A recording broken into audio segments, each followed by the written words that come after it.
Today, we're going to attack your mindset. I know we talk a lot about money mindset, but this is going to dip into a little more of just who you are mindset. There's a lot of integration. Obviously, that's going to happen. But today's guest, Deanna, with Label Free Podcast, has a tremendous, good, bad, amazing story and journey to get to where she's at. But there's no way she could get to where she's at without having a mindset that is very strong and pushes her through. So today, that's what we're going to chop up about. Without further ado, Deanna, why don't you tell us about your story? Hey, Stoy. Thank you for having me first and foremost. I always love it when I get an opportunity to be on the other side of the mic. You know, it changes things up, but I also think it's good experience. I've got a very up and down roller coaster story. I mean, just like everyone, our paths aren't linear, right? I had an abusive father. He was a deadbeat, took off when I was like 15. I'm the oldest of 5 siblings. I unfortunately repeated the pattern after I graduated high school with an abusive guy and got involved. I'm a human trafficking survivor, got involved in drugs, but luckily I was strong enough mentally to really seek counseling and got involved in martial arts and just started reading not self-help books, but like enlightenment books, right? We've come so far since then in society. But then after I got out of that relationship, met my late husband. I was with him for almost half my life when he passed away. We had 5 businesses together. So a couple real estate holding companies and then a large manufacturing company. We were in automotive. I was the vice president of key accounts and business operations. I closed many multi-million contracts during my time there in that industry and in that business. When he passed away in 2016, I had to completely restart my life. And I actually went back and repeated old behaviors and patterns and attracted a very abusive boyfriend again. And I think it's just because of trauma, and grieving and, having to figure out my life again. And, it was wild. And so after I got out of that relationship, I really took a lot of time to just focus on me and healing myself and just finding that peace and that happiness and joy just being by myself, which I think is very important. I've never been one to jump from relationship to relationship to relationship. They say that you should take up to a year after you break up with someone to really kind of process and let go of that baggage. And so I did for several years, actually. And during that time, I got into fashion design. I started my own label. I did 3 collections. I was on the runway in Rhode Island at Style Week. I was on their local news. I was a finalist for the Cadillac Design Challenge here in Chicago with Style Chicago. And then I did my own event against human trafficking in 2019, which was huge. Had 300 people, and that was the end of that. And then I got into podcasting. And so here we are 5 years later. I'm a top podcaster, and I love what I do. It's all that I do now. So I consider myself like a media house. And my story is about living label free and just kind of dropping from me. Why I started it and the message was I was tired of carrying all those labels on me. Abused, not worthy, a widow, just all those negative things that we carry with us throughout our life and those experiences that we had. I was like, I'm done. I don't care anymore. I'm living label free and people can think whatever they want, but I don't care. And then that was just very liberating for me. So when you finally got to that stage, we're going to hit upon more of your story. Yeah, no worries. I know that was a lot. I mean, have you wrote a book about it? Because I think you not need yet. to. I know it's on my list, but okay. I'm only one person. Right. How it would how it's very intense having a podcast. There's a lot of things involved, so I can only do so much. All right, Stoy. Yeah, okay. That's fair. But I'll keep you to it. Don't worry. We'll get that book out. Sounds good. When you got to that freedom of just being label free and basically telling everyone else to F off, what work did it take to get there? Was it a light bulb situation? Was there an event? Or was it just you were just so tired and it was you know what? I think all of the above, really. I've done so much work on myself in my life, right? In my early 20s. My counselor said oh, wow, you're way ahead of your time. Most people don't start working on this stuff until they're midlife. So I had already started working on myself there. Then I was with my husband, my late husband, for so long. And, I actually got certified as a life coach during that period while I was, running the businesses. And I've always been on this this journey of wanting to improve myself. And after he passed away and I started the Label Free podcast, it was like, I had never been a good self-promoter. Like I'm the one that I used to be the one that would sit in the corner and just listen and like take it all in. Like, my employees used to say, you're very interesting, because I would just really like listen a lot. And my late husband was always the talker. Like he was the talker. And I had told him, I said, I'm not going to sit in the back seat forever. Like I'm going to eventually step into the limelight myself.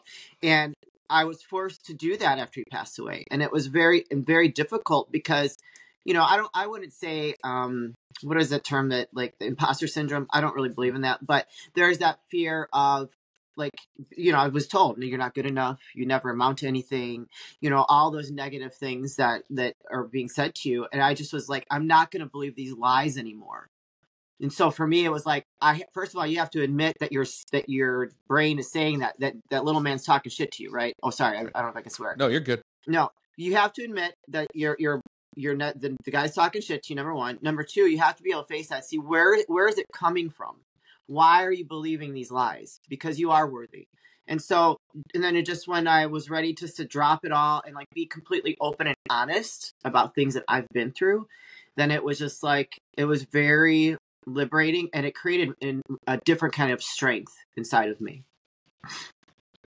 Beyond tremendous to be able to do that, because the odds were stacked against you. Yes. Probably multiple times. You know what I mean? It's amazing I'm still alive. Yeah, right? Like it truly is. We laugh about it, but it is. Like it truly is. And there's a lot of people out there that are not maybe going through that exact same thing, but they have their own things. We all do. Yeah, and absolutely. What triggered you, or how did you even get to starting to work on yourself, right? Obviously, we do it with age at some point. It just, I don't know, maturity, whatever you not call everybody. it. Not everybody. No, that's true. Like half my family. Yeah, me too. Same. Besides that, like, what do you think was your step? What made you want to really I just work wanted something better for myself. I wanted peace, right? I wanted to find joy and be grateful for what I have and who I am, and not let life just pass me by and not live in a better place. So when you watch someone die, like you're someone who you're married to, you've been with almost half your life, and you watch them lose their battle with life. And I was young, I was like 38 when, 38. Yeah. And when you watch someone, he was larger than life. He ultimately killed himself because he was a big steroid user. He wouldn't stop injecting, and he was a big bodybuilder. It really changes your perspective, right? Like, whoa, like life is very short. And, we all have a reservation we can't cancel. And so what do I want the rest of my life to look like? I felt like I was very lucky. I mean, it makes me sad sometimes that he's not here with us anymore, but that was his journey, right? And I knew he wasn't going to make it. He was giving up. He needed his third kidney transplant. And I fought with him like endlessly to stop injecting, to like snap out of it. You're going to be fine. And he just wasn't there. When I watched that for several years, just that steady decline, it really changed my perspective. Like, whoa, like, I'm blessed to be healthy. I'm blessed to be alive. I'm blessed to have drive. I'm blessed to be smart. I'm blessed to be like active and strong and just all these different things. And so, you have a choice. And I think that that's the hardest thing for people to realize. You have a choice. What do you want your life to look like? This woe is me victim mentality is not doing you any favors. Like, you got to snap out of it. You got to take ownership over your shit. And you got to, if you want a better life for yourself, you got to own it. You have to make a choice. And so I just made a choice. I remember, I would sit in my living room. I own a townhouse in the suburbs. I live in Chicago now with my new husband. And I remember sitting there by myself and just enjoying the peace and quiet of just sitting there with no TV on, no music, and just feeling a sense of incredible peace. And it took a while to get there, but that was a choice that I made where I wanted to be. Peace. You brought up peace. Yes. Peace is important it's so important that I don't think people understand it. You think about anyone who survived trauma, and that's from, the military to sports to, trafficking, to you name it. Yeah. They all want one thing. Yeah. And that is peace. It seems as if, though, the others that don't recognize that, they're not looking for peace. They're looking for chaos, whether it's subconsciously or not. Yeah. They're looking for chaos because of, I don't know, the media, the driven piece of it or whatever. But when you're talking about peace and that feeling of peace, what can you say to everyone who's out there that's like, I can't do it, that peace isn't for me? What can you say to them to at least get them to at least like start to think about peace? And first of all, chaos can be addicting, right? Like that roller coaster ride you go on, that emotional roller coaster ride. And I still like some chaos, but controlled chaos, like going out having fun. I was at a networking event last night with my girlfriends and just having fun, and like the chaos of like talking to all these new people. Like that's healthy chaos, and that's okay to have that kind of excitement in your life. But the dysfunctional chaos is just going to continue to keep you on a roller coaster that is going to cause more trauma, and I say it could cause depression, right? It can cause like a chemical, maybe not a chemical, well, yeah, a chemical imbalance, because you get addicted to that, right? And so it's like you start repeating a pattern that's negative because of the chaos, like whatever it is in your relationship with your friends, with your family. I mean, we know there's all different types. I mean, I was in an abusive relationship several times, and it's just like a cycle that repeats until you decide that I don't want, like, this is not healthy for me. And anyone can do it. You have to identify what is a healthy chaos versus what is a negative chaos, and what does that look like for you. So my healthy chaos is going to a networking event, having a great time with my girlfriends, talking, listening to the music, and just like all the excitement around me, versus like I want peace and stability at home and in my relationships. And if I have someone around me that is disturbing that peace and is not stable, then I can't have that relationship. I have very clear boundaries around me now, because I don't want to get triggered. I've done all this work on myself to get to this place, and that kind of stuff will trigger me. And I'm going to go back and I'm going to turn into the person I was before, and I'm not going to be the best version of myself. And I'm too old. First of all, I'm too old to be acting like that. Number one, I'm sorry, but if you're in your 40s and you're still acting like that, you got problems. Okay, you need to go see someone. I just don't want to go there. Like, my peace and my stability means everything to me. The huge part about that is boundaries. Yes. Is what you said. For me, it was, and it wasn't really the pandemic of 2020, but it was the whole civil rights movement in 2020, which most people forget about, right? That was the. Oh no, I remember that. We had a big thing here in Chicago. It was crazy, and I was crying watching that. Crying because I have a lot of friends that are, different cultures, different backgrounds, different colors, and like that was very upsetting for me to watch all that. It allowed me to set boundaries and to figure out who truly should be in my life or not. And that was one of the most freeing things possible. And then, sent me off to not ruining relationships, but getting rid of the ones. Right? Yeah. Getting rid of the, if you want to say toxic. Fat, baggage, whatever, toxic. The toxicity is what you need to get rid of in your life. Yeah. And for those listening, that can include family. And it probably should include family. Just because someone has a title doesn't mean anything. Just because they're blood related doesn't mean anything. Yeah. You need to protect, who you are and who you want to be. Oh yeah. I think that's a phenomenal message you had. I have a sister, and I don't mind. I don't care. I mean, not whether she watches this or not, but like, I've tried my whole life with her. I wasn't always the best, right? And this has been my journey to get better. And I think that she thinks that I'm the same person I was 20 years ago, which I'm not. And I've worked on that relationship. I've put in so much effort to work on it. And recently, it's just like she like went back into her same cycle, and like she wants nothing to do with me. I'm like, you know what? That's fine, because I don't need to deal with the instability. If we have an issue with each other, let's talk about it, instead of like flipping off the handle, getting all crazy, calling me names, and just like no. First of all, we're blood. Number two, we're too old. You're in your 40s too. Like, why are we communicating like this? And so I'm fine. I've kind of blocked her from everything, and like, that's me setting my boundary. Like, I'm not going backwards. Like, meet me at the table if you want to have a discussion, and let's talk about it. But you're gonna leave that shit in the past. I'm not staying there with you. I'm not staying there with you. Absolutely. You had talked about things that trigger you, and how essentially chaos is a drug. Yeah. But it happens, right? It still happens. You still get triggered. Things still happen. It's not all or nothing. I think our culture right now, specifically in America, is I all have to do all or not, right? Yeah. There's no such thing as a human that you can only do one thing and not the other. There Right. has to be a mix. And I tie this back to money because I have to. It's No BS Wealth podcast. Got to go back to money. Right. I tell people when they talk about their budget, they're always cringe when that word comes up because it means I can't spend or whatever. In there, I always tell everyone to have a line item that says fun money. Right. And it's literally money you could go burn. I don't give a shit what you do with it. Yeah. You literally could torch it, and I'm okay with it. Yeah. Because as humans, we have the ability to be impulsive. Absolutely. And you need to be able to achieve some of that impulsiveness because it keeps you healthy.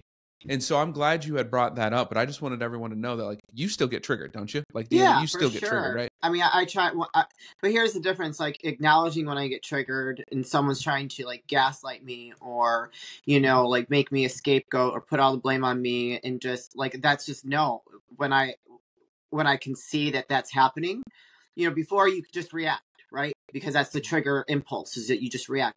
Now, when I can identify that, and I'll just put my boundaries very clear. Like, you're not going to gaslight me, and I'm not going to be a scapegoat for anyone. I didn't single-handedly do anything to anyone, right? And if you're going to bring up things from the past, I'm not living there with you. And so I'm not the same person I was before. And so at this point in my life and doing all this work that I do, like, I can identify when something is going to trigger me and almost set me off, and I will just address it right then and there.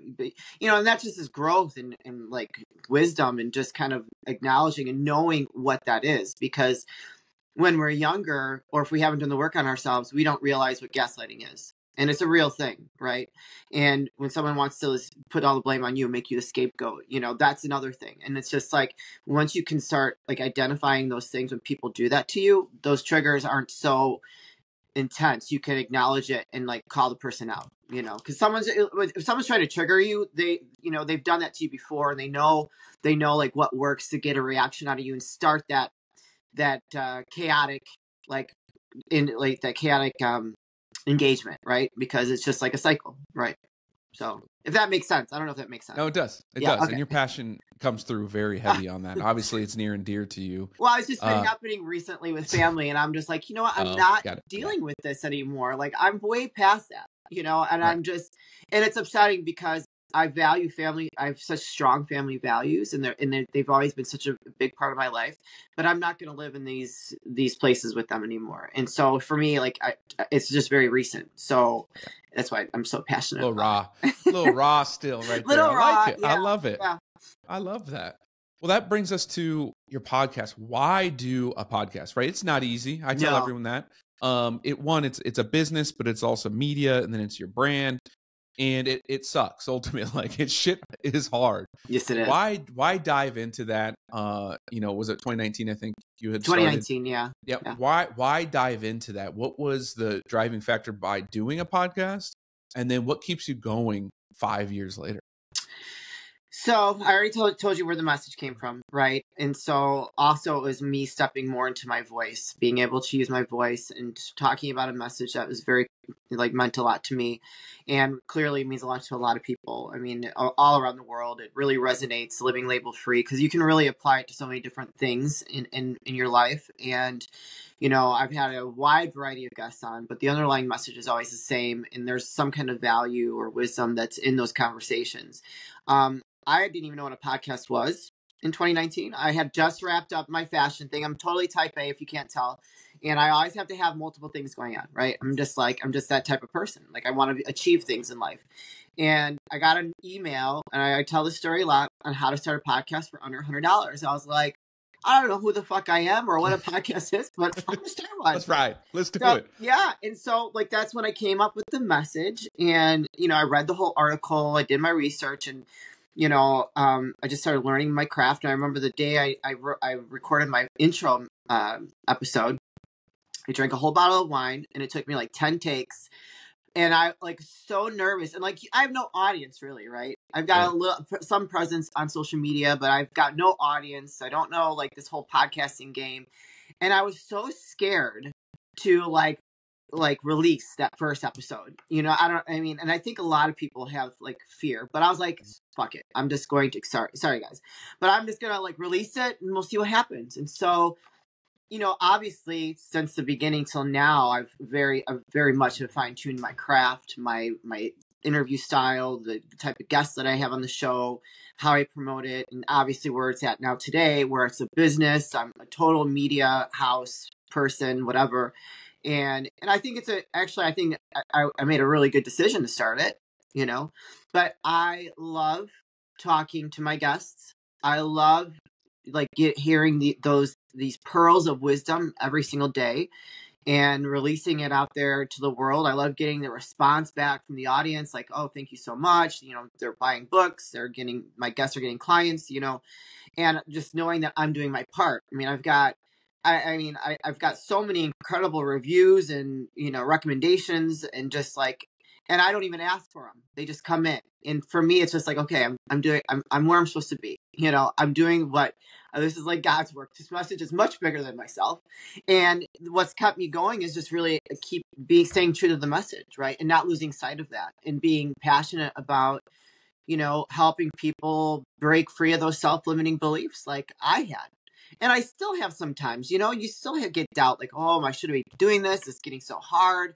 I'm not making millions over here. Maybe one day, but I'm still like, I'm like, I feel like I have a purpose to do, right? And I think it's bringing people together, that unity, and realizing that we all have issues. We've all had a unique journey. We've all gotten over different things. And if I can talk to all these different guests from all over the world that are living this label free life, and they're on their own terms, and God bless. Let's keep inspiring and motivating. The leap, that first step into it took you 10 takes and a bottle of wine. That's fine, right? Oh yeah.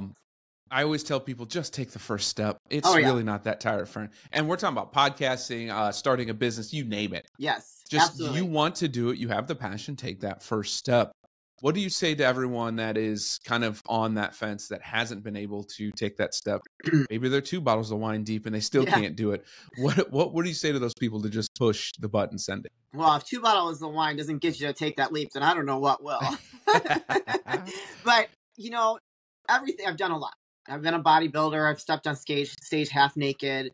Like, every time was scary. You're just like, holy shit, putting yourself out there. I do a lot of networking events, and I've started speaking. That's scary.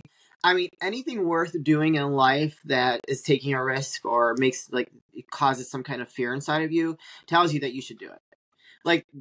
What's the worst that can happen? Really, is the worst that can happen, if you think about it, is not much, really, right? Okay, if someone rejects you, okay, big whoop de doo. But chances are most people are going to embrace you, and you're gonna probably go on the best ride of your life by taking that risk or that chance. Like, I am on the best ride of my life right now. And sometimes I think, sometimes I still think, who the fuck do I think I am? Right. But obviously I am where I'm supposed to be. There are miraculous things that happen, almost every week, that remind me that I am in the right place, that I'm doing the right thing. And this is my journey, and I have got to keep pushing forward and keep doing what I'm doing. And that's just, there's still fear that comes up for me. I'm human, and I'm like, what was it? Nick Nolte, fear, false evidence appears real. That's fear. False evidence appears real. And so it's like, if you're fearful, just take the step, take the risk anyways, because you never know what's going to happen. And in that, facing that fear, there comes tremendous personal growth. And that is what helps you with, you talked about mindset. That is what helps you with disciplining your mindset to keep moving forward and to try new things and to just face your fears. The common theme that I want people to think about, and I'm going to ask you about all the guests that you interviewed and see if this is a common theme as well, is I want people to recognize that no one's perfect and no one has their shit together. No one. I've not met one person that I would say, oh yeah, I'm going to put you on a pedestal because you're so successful and you have all your shit together. You start talking to them, their life is as chaotic as ours is, no matter what. So have you found that in all your guest interviews, that really no one has their shit together? We're just pushing forward, and we have the mindset that we're going to make it and do it the best to our ability? Absolutely. Yeah. I mean, and some people that I've had on the show have had tremendous failure. he was on my show, and he's working with me now at pro bono. Actually, he believes in me that to get me to the stage, and then he'll be making money off of me later, which is great. I feel very blessed for that.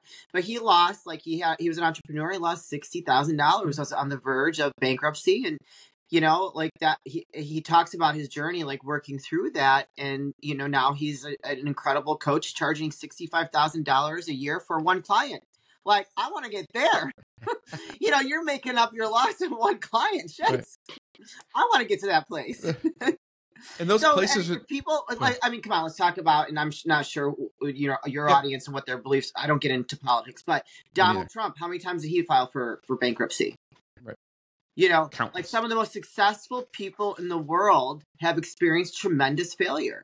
And so to me, I don't really believe in failure. Like I wrestled with that when I closed my fashion business down, because I was like, I thought I was going to be the next Chanel. Like that was my goal.